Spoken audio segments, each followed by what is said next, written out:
What happens when one of Hollywood's most respected actors sits down for what should be a simple chat about his latest movie, only to face a host who seems determined to tear him down on live television?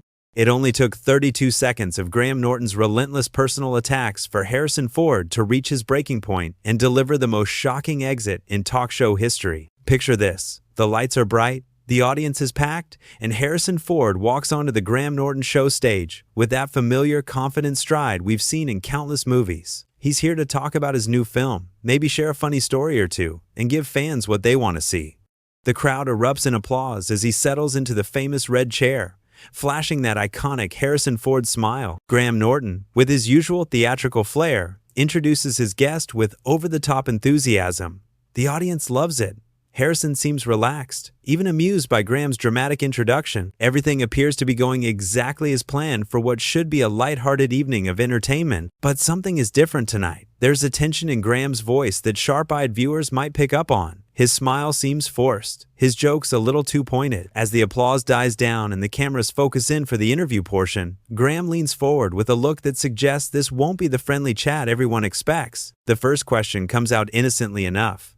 Graham asks Harrison about his preparation for his latest role, a standard question that any actor would expect. Harrison launches into his answer, talking about the physical demands of the character and how he approached the emotional complexity of the role. He's articulate, thoughtful, and engaging, exactly what audiences tune in to hear. But Graham interrupts him mid-sentence, not with a follow-up question or a clarification, but with a comment that makes everyone in the studio shift uncomfortably in their seats. He suggests that Harrison might be getting too old for action roles, that maybe it's time for him to step aside for younger actors who can actually handle the physical demands. The audience falls silent. This isn't the playful ribbing that Graham is known for. This feels personal, almost cruel. Harrison pauses, clearly taken aback by the unexpected attack. You can see him processing what just happened, trying to figure out if this is some kind of joke that he's missing. He recovers with grace, as only a seasoned professional can. Harrison acknowledges the comment with a slight smile and redirects the conversation back to the film, talking about how age brings wisdom to a role and how experience can enhance a performance rather than limit it. It's a classy response that shows why he's remained one of Hollywood's most respected figures for decades. But Graham isn't finished. Instead of moving on to safer topics, he doubles down. He brings up Harrison's past interviews, specifically mentioning times when Harrison appeared less than enthusiastic during press tours. He suggests that Harrison doesn't really care about his fans, that he's just going through the motions to collect his paycheck. The accusation hangs in the air like a toxic cloud. Harrison's expression changes completely. The relaxed, friendly demeanor disappears, replaced by something much more serious. He leans back in his chair, studying Graham with the same intensity he might reserve for a particularly challenging scene. Harrison's response is measured but firm. He explains that his approach to interviews has always been honest and straightforward, that he believes in treating both the press and his fans with respect by being genuine rather than putting on a fake persona. He points out that his career spanning over 40 years speaks for itself in terms of his commitment to his craft and his appreciation for those who support his work. The audience seems to appreciate Harrison's honesty, and there are murmurs of agreement throughout the studio. But Graham, instead of recognizing that he's pushed too far, decides to escalate even further. He brings up Harrison's personal life, specifically his relationships and his children, suggesting that his private nature is actually a sign of arrogance and disconnection from reality. This is where everything changes. Harrison's face goes completely still. Anyone who knows his work can recognize this expression. It's the same look he had right before he threw the bad guys off the plane in Air Force One, the same intensity he brought to Han Solo in his most dramatic moments.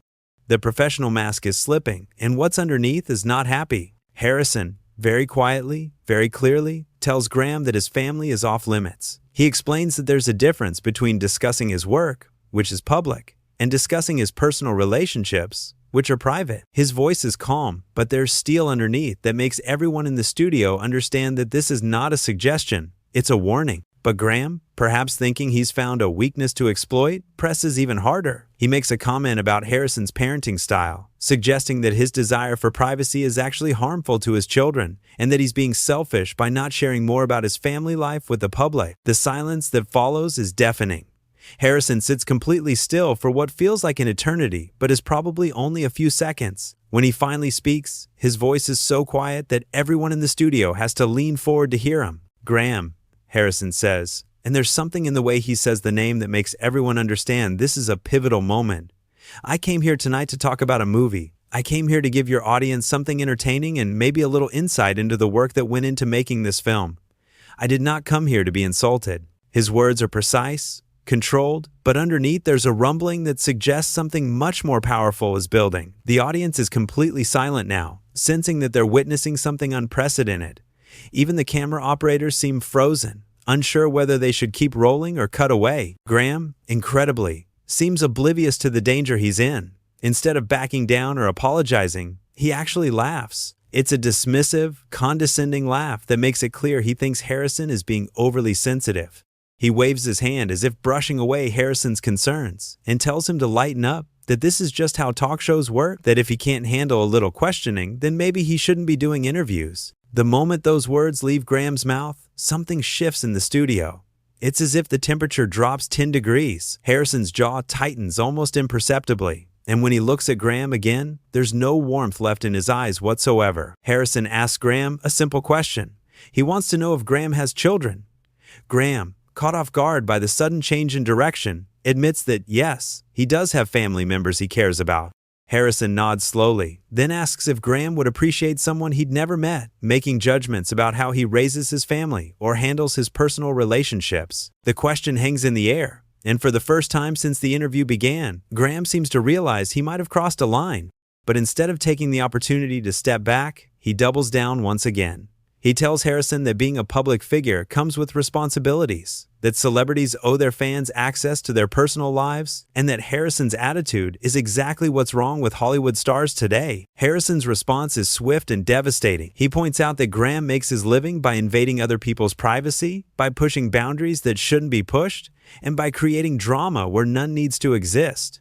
He explains that there's a difference between being a public figure and being public property, and that Graham clearly doesn't understand that distinction. The audience is now completely on Harrison's side. You can hear murmurs of agreement, and several people are nodding along with Harrison's words. Even some of the crew members are exchanging glances that suggest they think Graham has gone too far. But Graham, perhaps realizing that he's losing control of the situation, makes his biggest mistake yet. He suggests that Harrison is being hypocritical, pointing out that Harrison has appeared in interviews before where he discussed personal topics. He implies that Harrison is picking and choosing when to be private based on his mood, and that he's being unfair to both Graham and the audience. Harrison's response is immediate and cutting. He explains that there's a difference between choosing to share something personal and having someone demand that you share it. He points out that respect is a two-way street, and that Graham has shown none tonight. Then he says something that makes everyone in the studio gasp. Harrison tells Graham that he's met a lot of bullies in his time, both in Hollywood and in his personal life, and that they all have one thing in common. They keep pushing until someone pushes back. He says he's tried to be polite, tried to redirect the conversation, tried to give Graham multiple opportunities to show some basic human decency, but that Graham seems determined to make this personal. The words hit Graham like a physical blow. For the first time since the interview began, he seems genuinely rattled. His usual confidence wavers, and he starts to stammer out what might be an attempt at an apology or an explanation. But Harrison isn't finished. He leans forward in his chair, and when he speaks, his voice carries the authority of someone who has faced down fictional villains and real-life challenges with equal measure. He tells Graham that he's going to explain something very clearly, and that Graham should listen carefully because he's only going to say it once. Harrison explains that being a host doesn't give Graham the right to attack his guests, that having a television show doesn't make him special or important or entitled to treat people badly. He says that Graham has confused having a platform with having power, and that real power comes from treating people with dignity and respect. The camera captures every word, every gesture, every nuance of Harrison's delivery. This isn't acting. This isn't a performance for the cameras. This is a genuine moment of someone standing up for themselves and for basic human decency. Graham tries to interrupt, to deflect, to make a joke that might diffuse the tension, but Harrison holds up a hand, and the gesture is so commanding that Graham actually stops talking mid-sentence. Harrison isn't shouting. He isn't being dramatic or theatrical. He's simply being direct and honest in a way that cuts through all of Graham's artifice and manipulation. Harrison tells Graham that he's disappointed, not just in the interview, but in Graham personally. He says he expected better from someone with Graham's reputation, someone who's interviewed countless celebrities and should understand the basic rules of respectful conversation. He points out that Graham has made this personal when it didn't need to be, and that he's created an uncomfortable situation for everyone in the studio. The weight of Harrison's words settles over the entire studio like a heavy blanket. You can see it in the faces of the audience members, in the way the crew has stopped what they're doing to watch this unprecedented confrontation unfold. This is no longer entertainment. This is a masterclass in dignity under pressure. Graham, clearly shaken by Harrison's calm but devastating critique, makes one final desperate attempt to regain control of the situation. He tries to laugh it off again, telling Harrison that he's being too serious, that this is supposed to be fun, that everyone needs to just relax and enjoy themselves. But his voice cracks slightly as he says it, and everyone can hear the uncertainty creeping in. Harrison looks at Graham for a long moment, and there's something almost pitying in his expression. He shakes his head slowly, not in anger, but in what appears to be genuine sadness. When he speaks again, his voice is softer, but somehow more powerful than when he was defending himself. Harrison tells Graham that he's going to share something personal, not because Graham has demanded it, but because he chooses to. He talks about what it means to be a father, about the responsibility he feels to protect his children from exactly this kind of behavior. He explains that his privacy isn't about being difficult or arrogant. It's about creating a safe space for the people he loves most in the world. The sincerity in Harrison's voice is unmistakable. Even Graham seems affected by it. His earlier smugness replaced by something that might actually be shame, but Harrison isn't finished, and what he says next will be replayed and quoted for years to come. Harrison explains that Graham has shown everyone in the studio, everyone watching at home, exactly what kind of person he really island. Not through grand gestures or dramatic outbursts, but through small, consistent choices to be cruel when he could have been kind, to be invasive when he could have been respectful, to be destructive when he could have been constructive. The silence that follows is profound. Graham opens his mouth as if to respond, but no words come out. He seems to understand, perhaps for the first time, the magnitude of what he's done and how badly he's misjudged both his guest and his audience. Harrison stands up slowly, deliberately. The movement is so unexpected that several audience members gasp audibly. He's not storming off in anger. He's not making a scene. He's simply removing himself from a situation that has become untenable. And he's doing it with the kind of quiet dignity that has made him a legend. As Harrison rises from the red chair, he looks directly at Graham one last time. His voice, when he speaks, is steady and clear, carrying to every corner of the studio without him having to raise it even slightly. He tells Graham that he hopes this has been worth it, that the ratings or the attention or whatever Graham was trying to achieve tonight was worth damaging his own reputation and hurting someone who came here as his guest. Graham tries one more time to salvage this situation.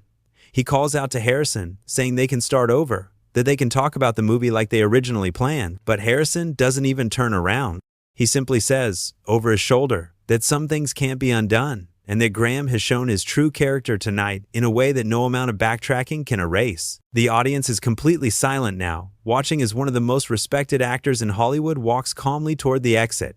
There's no dramatic music, no theatrical flourishes, just a man who has been pushed beyond his limit, choosing to remove himself from a toxic situation with grace and dignity intact. Harrison pauses at the edge of the stage and turns back one final time. He doesn't address Graham directly, but speaks to the audience, to the cameras, to everyone who has witnessed this extraordinary confrontation. He thanks them for their time and their attention, and he apologizes that they had to see someone behave so poorly on what should have been an enjoyable evening. Then, he does something that no one expects. Harrison Ford, the man who has played heroes and legends, who has faced down empires and saved galaxies on screen, simply says goodbye and walks away. Not in anger, not in frustration, but with the quiet confidence of someone who knows he's done the right thing under impossible circumstances. The cameras follow him as he disappears backstage, leaving Graham Norton sitting alone in his chair, surrounded by an audience that is clearly no longer on his side. The silence stretches on for what feels like minutes, but is probably only seconds, until finally Graham tries to make a joke about the situation. But nobody laughs. The audience sits in uncomfortable silence, and even Graham's usual supporters among the crew seem to have turned away. In trying to tear down a Hollywood legend, Graham Norton has only succeeded in revealing the ugliness in himself. As the cameras finally cut away and the show goes to commercial, one thing is perfectly clear to everyone who witnessed this unprecedented confrontation. Harrison Ford came to promote a movie and ended up giving a masterclass in dignity, respect, and standing up for what's right. Graham Norton, on the other hand, revealed himself to be exactly the kind of person that Harrison Ford has spent his entire career standing up against, both on screen and off.